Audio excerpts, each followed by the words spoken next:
That's right. George Lucas has joined the dark side. Oh, you're going to love this, Nick. I'm going to read this article in Oh full. Lord. All right.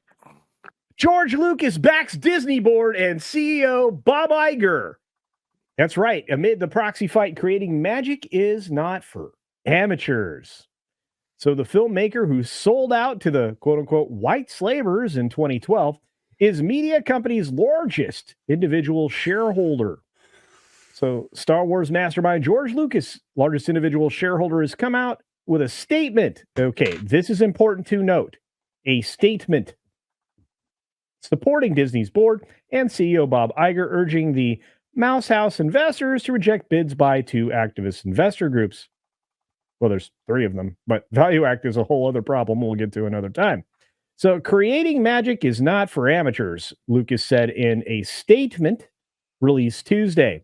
When I sold Lucasfilm just over a decade ago, I was delighted to become a Disney shareholder because my longtime admiration for its iconic brand and Bob Iger's leadership. Well, he doesn't have any of that now.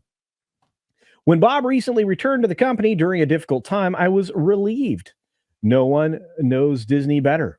I remain a significant shareholder because I have full faith and confidence in the power of Disney and Bob's track record of driving long term value. I have voted all of my shares for Disney's 12 directors and urge other shareholders to do the same. So then we go through some history here. But at Disney's 2024 annual shareholders meeting, to be held virtually on April 3rd, investors will vote on rival board candidate slates. Disney's own 12 member lineup, Disney, Nelson Peltz Tree and Partners, two nominees, or three from investment firm Black Wills Capital. Peltz, Peltz, for one, has argued that Disney's stock has underperformed the market and that the company needs to adopt and execute more urgent strategies to drive sustained and profitable growth. At least they described that accurately. Lucas's comment that creating the magic is not for amateurs may be a reference to Disney's point that Peltz has admitted that he has no media experience. Well, it doesn't seem to help several of the people on your board currently. So, anyway, the filmmaker statement comes as Disney has won the one other supporters in the board fight. On Monday, independent proxy voting advisory firm Glass Lewis issued a report recommending Disney shareholders vote for the 12. Yeah, we don't care. They're not very independent. Anyway, they've been soliciting these up and down everywhere. So, because this is a much closer fight than they're willing to admit, and I'm going to wind Mike up and set him loose. Mike? Well, I'm going to start with this. Nick, what say you on this before I launch in? All right. Honestly, I'm not surprised because George has got some sort of weird loyalty to Bob Iger. I guess because of the whole Young Indiana Jones Chronicles and them getting more episodes when the show wasn't doing good, and of course he sold to them. Like but it's like he keeps screwing you over, screwed you out of your original outlines for the movies. Didn't make your movies when he gave you the impression that they were going to work on your story treatments.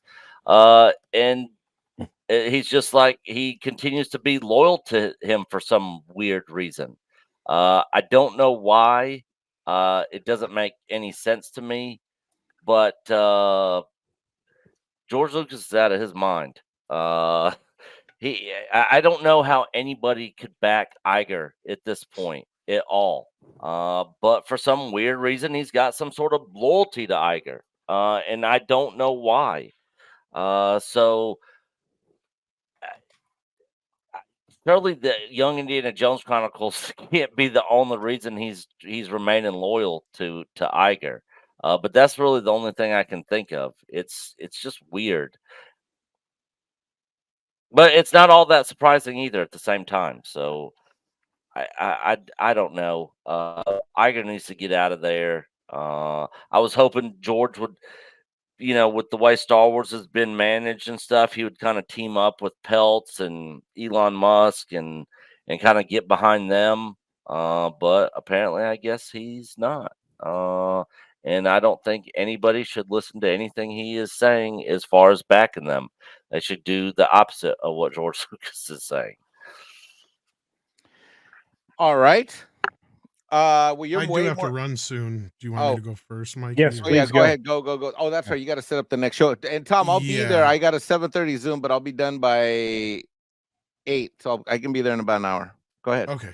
No, real quickly, like, I mean, for a while, I've been somebody who has studied George's career quite closely. I've read a lot of interviews about his life, around his life, things about Lucasfilm and Star Wars. And as much as I love the gentleman, I have never been one who has like thought he was above any kind of criticism. Oh, Like same even the for sure. prequels, I was somebody who felt like he should have listened to other people around him a little more, maybe, and that would have helped a little bit. And I always kind of had a theory when it came to the prequels, he was kind of working some crap out, like with his wife, because of all the stuff that happened there. Mhm. Yeah. And it's kind of the same thing with Star Wars. That's the reason I bring it up, because I think sometimes some fans need to be reminded, and this today was a heavy reminder to me, that Star Wars was never something he meant to be his life. George Lucas is and this is coming from people that know him, has resented the, not Star Wars itself, but what it had become as far as like this burden on his shoulders to have to bear for so long, because everything he had done since Star Wars never quite got the acclaim outside of Indiana Jones. And that was because a lot of that was Spielberg was involved in. That was another thing. He sat there and watched Spielberg produce and direct hit after hit after hit after hit after hit after hit after hit, when everything he tried to do would just falter or fail or outright get him mocked, like Howard the Duck. Like, it's still a joke to this day, yet that's something he can't live down. And the rest of his stuff that he's worked on, and he's worked on a lot of other things most people don't even remember, and I'm talking about like Radioland Murders, Tucker, Red Tails, that animated feature that Disney released just after the sale. Yep.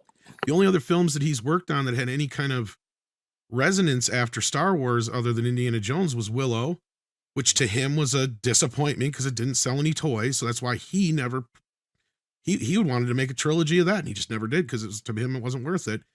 And the other one was Labyrinth, and that got more of a cult following after the fact. And again, he's just a producer on that, and he has some, creative input on it. But at the end of the day, I think he wanted to make movies like THX 1138 and tone poems and short films and experimental stuff, and work more on special effects and optical effects and other things like that than he wanted to keep making Star Wars. In fact, I've reminded people that he wanted to sell Star Wars when Nick was talking about with the young Indiana Jones stuff. They came this close to selling, he came that close to selling Star Wars to Disney at that time. Because he had no real, because he was going to do some more movies, and then he's like, I'm kind of done with that. I'm moving on. And he was working really closely with Disney on some other things. So he thought this was the home. This is a good home for Star Wars. And then I don't have to deal with it so much anymore. And time went on, and he saw things like Terminator 2 and Jurassic Park that ILM, his company, had worked on. And he's like, well, now maybe it's a time where I can make a Star Wars movie like I wanted to back in the day.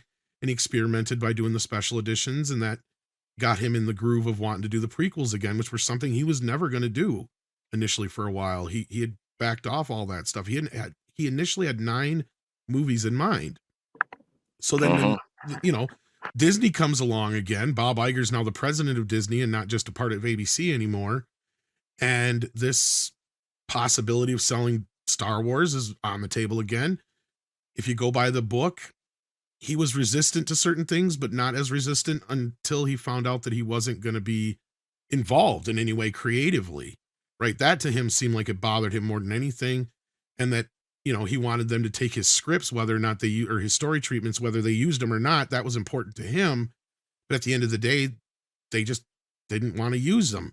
And for him to side with Bob Iger like this, it's crushing to a lot of fans. I can see that, because I know a lot of people had held out some kind of hope that he's sitting in the background going, oh, I got to get my baby back and I got to fix it. He doesn't feel that way about it. Not like we do. I mean, to him, I think he has moved on. He is so far beyond. It's not his thing anymore. And he even said that in that one interview where it's like, it's not his Star Wars anymore, and it's beyond him. And I think he's past it. Now, did he say these statements? I don't know. They could have been constructed by his wife or other people, lawyers, other people around him. But at the end of the day, he has the vote. Okay. Right? I mean, he can decide. He's Well, a let human me- being. He's not like he's George friggin' Lucas. Let, Right? let, Like, I let- mean, so let me suggest something that I really have been thinking about. This isn't George's words, Tom. These aren't his words. I think these were crafted for him by somebody else. He's not been in the best of health. that could very well be possible. That's very possible. That's what I was just saying, yeah. I think that there's a massive influence by the people that are around him. Maybe his wife or something like that. But to be fair, I mean, there's a lot of stuff that leans into some things that sound conspiratorial, but he may have been an attendee at a place where you didn't want to be. And, if word got out that you were there and you were tied to certain things, there might be problems. So like you said, I mean, it's been suggested all over the place. Somebody has dirt on him. It wouldn't surprise me. The whole crowd that he was hanging out with has dirt on them. But, anyway, I need to hear what Mikey has to say before everybody shoves off. So, All right. So, sorry. What Mikey has to say is this. Obviously, those words were crafted by someone at Disney, obviously, because they're cut and paste job. How this happened and the mechanics of how this happened, Valiant Renegade has a theory, and he's releasing a video that I was on earlier this afternoon that I recorded with him, and go watch his video. If you really care about how this might have happened or who made this happen, that's what that video is about. He has a theory. I think he's 100% right. However, that's not why I'm here. I'm not here to talk about that because I give neither excuses nor explanations for this. Tom Connors right there gave the best explanation I've heard from anyone ever in the last decade of this shit since this thing was sold of the George Lucas situation. It is exactly what Tom said, and it sucks to hear it, but Tom is right. He's been right. He's talked about this shit for years like this. I've blown him off. Whenever Star Wars would come up on Midnight's Edge or Midnight's Edge After Dark, Tom, and me and you would go at it with or without Six more recently. And you know what? I held that hope. I held out hope that maybe George was coming back. I held out hope that maybe George was pissed off. I held out hope that maybe George would fix this thing. And you know what? He doesn't give a shit. And you know what? He has bad judgment. And I don't care if his wife did it. I don't care who finagled this happening. It happened. I'm not giving 1 inch on any excuse or explanation. This happened. The end is not near for Star Wars. The end is here. What we learned today, I said this earlier on a Doomcock video that I don't know if he's released yet, is I'm going to use this analogy that I've been using all day long, which is this. George Lucas is the Anakin Skywalker of our prequel nightmare. George was supposed to be the chosen one, and instead he turned to go to the dark side because it's quite simple. I'm not gonna say George is old. Someone else made this decision. You know what? It's his baby. And if I cared about Star Wars as much as I do as a fan, and I actually own this thing, and I were 95 years old on my deathbed, I would have it in my will that I would want to get this thing back and get it fixed. But you know what? As Tom Connors said, we care more about this thing than he ever has. And frankly, people will say, well, Mike, doesn't he care that his $4 billion is now worth $3.5 billion? No, because he started with something that wasn't worth shit, that wasn't worth dick, and it went up to $4 billion, which is what he sold it for. And when you've got $4 billion, the fact that you've got $4 billion one day or 3.8 the next or 4.4 the next doesn't fucking matter. And so George doesn't, what's going on with the Disney shareholder vote doesn't fucking matter. And Nick, you want to know why he's loyal to Bob Iger? Because he wrote him a $4 billion fucking dollar check. Bob Iger wrote him a $4 billion fucking dollar check, and he sold out. And in his own words, he sold his children to white slavers. And guess what? He knows that they're being raised by white slavers. He knows this children called Star Wars are being abused, and he doesn't care enough to either A, go visit them, B, be a good co-parent, or C, go back in and try to finance the adoption of his children that he gave to the white slavers. So as far as I'm concerned, George Lucas can go fuck himself because that's how I feel as a fan. Every lightsaber I picked up that I've ordered and bought, I've thrown across the room in multiple live streams today. I am sick of this shit.